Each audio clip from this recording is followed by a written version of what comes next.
رسول اللہ صلی اللہ علیہ وآلہ وسلم اس کتاب پر جو ان کے پروردگار کی طرف سے ان پر نازل ہوئی ایمان رکھتے ہیں، اور مومن بھی سب اللہ پر اور اس کے فرشتوں پر اور اس کی کتابوں پر اور اس کے پیغمبروں پر ایمان رکھتے ہیں، اور کہتے ہیں کہ ہم اس کے پیغمبروں سے کسی میں کچھ فرق نہیں کرتے،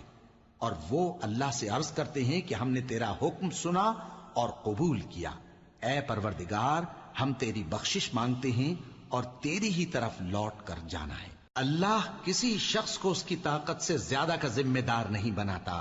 اچھے کام کرے گا تو اس کو ان کا فائدہ ملے گا، برے کرے گا تو اسے ان کا نقصان پہنچے گا۔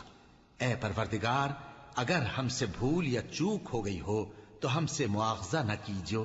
اے پروردگار ہم پر ایسا بوجھ نہ ڈالیو جیسا تو نے ہم سے پہلے لوگوں پر ڈالا تھا، اے پروردگار جتنا بوجھ اٹھانے کی ہم میں طاقت نہیں اتنا بوجھ